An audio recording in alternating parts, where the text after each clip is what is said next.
Welcome to the Material Talk podcast. Samantha of BeReworn. I'm going to let you introduce yourself. It's an honor to have you here on our show. I think that what you're doing is so fantastic. So please tell us all about yourself and about BeReworn. Well, I'm proudly Latina. I've been living in Detroit for the past 3 years. Before here, I was in New York, and then before that, I was still in Mexico. I've been always passionate about fashion since I was a kid. Then sustainability became a huge part of my life. So, because of my background in startups, eventually I saw the gap in the market where there is not a dedicated platform for all these sustainable fashion events. So, I thought I could fix it. Um, we launched our first MVP 1 year ago, and here we are. That's fantastic. You told me before that this idea was sort of off the back of not finding events that you wanted off Eventbrite. It was like you were wading through the sea of events and you couldn't find something specific that you wanted. Is that kind of how it also was born? Was it out of frustration, or was it very much you saw this gap in the market and you were like, let's go for it? Very entrepreneurial spirit, which I think you do have. I'm just wondering if it was from a place of like annoyance or inconvenience, or was it something that just came to you? No, yeah, definitely. It started when I wanted to find more ways to swap my clothes in person. Like I wanted to find more clothing swaps, and I couldn't do it in one place. And then when I tried to host it my own, the people that will show up to my events after hosting on these platforms will be people who were not really interested. They were just like looking for something to do. So I really wanted to connect with the community who cares about sustainable fashion. I understand. I've been there myself. I've been somebody who's gone to events just because I want to connect with, I guess, anyone. I have been one of those people, but now I'm a person who is like you. I would really like to go to a sustainable fashion event if I'm looking for one. That's really what I want. I want to meet with the right people. Can you tell me a bit about your background? So did you study fashion or technology, or how are you finding the startup landscape with what you've done in your past? So my bachelor is in communications, and then after that I did a boot camp, learned some coding, and that's it. After that, I when I graduated, I got my first job in a startup. I spent there 3 years and so, and then I moved to another one, and then I decided to do my own. Okay, so you're also a bit like me and like a lot of people I speak to. We're kind of figuring things out as we go, which I think for most startup founders, maybe even at a later age, but definitely in the 20s and the 30s, you're kind of figuring everything out. I'm sorry, 30 is definitely the new 20. Like, I don't care what anybody says.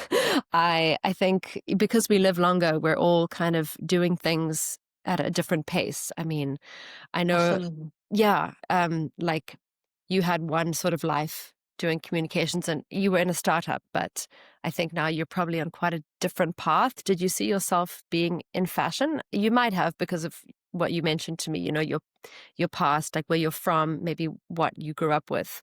But did you think maybe 10 years ago you'd be doing what you're doing now?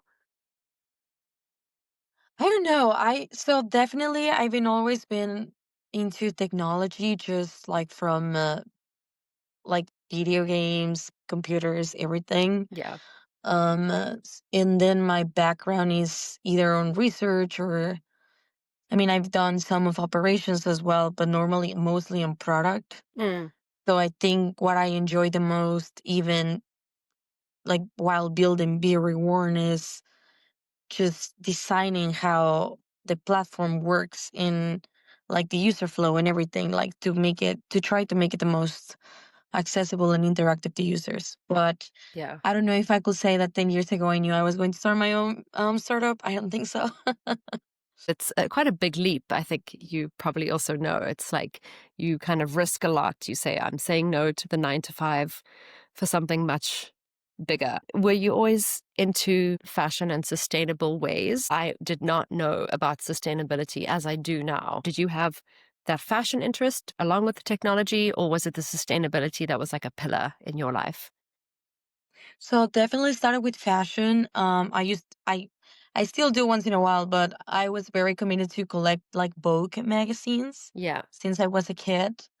And then when I was in college, that's when sustainability became a huge part of my life. Okay. And that's when I decided if I was passionate about fashion and sustainability, the first place to start was my closet.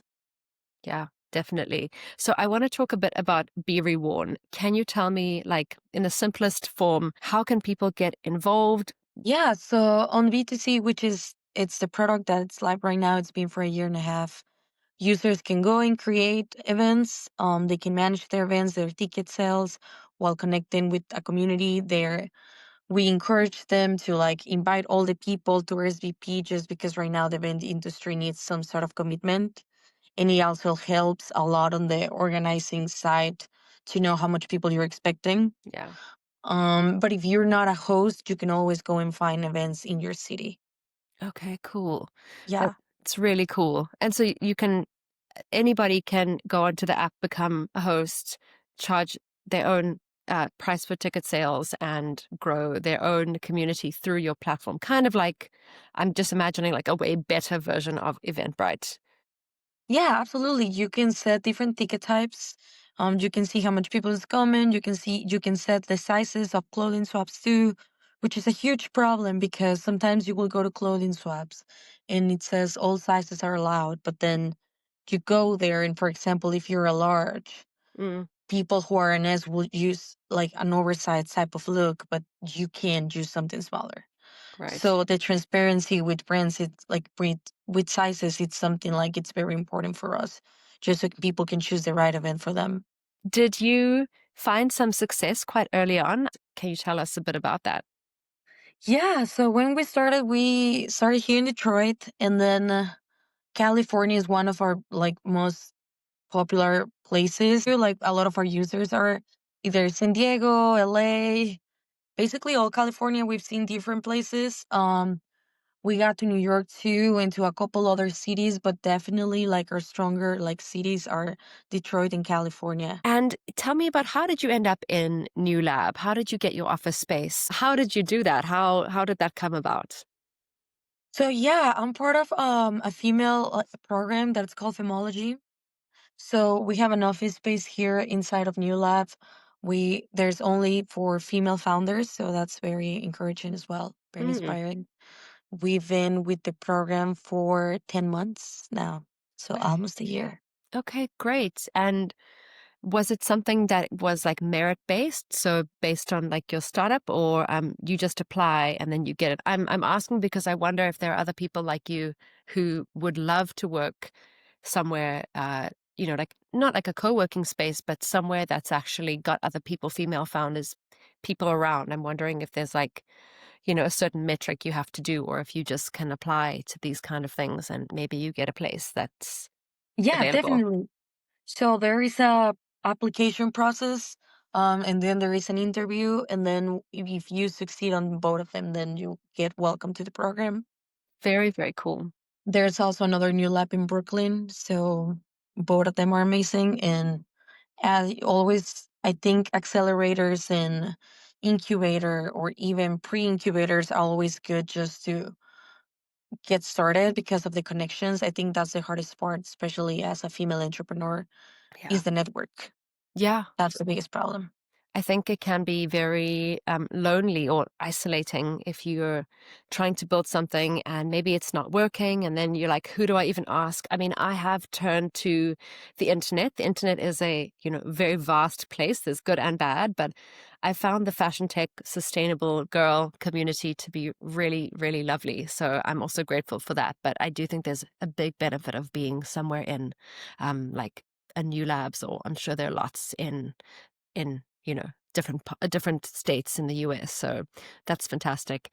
I I'm sure there are people who are like you, maybe who resonate with your story of being in maybe a smaller community, like a Latina fashion founder.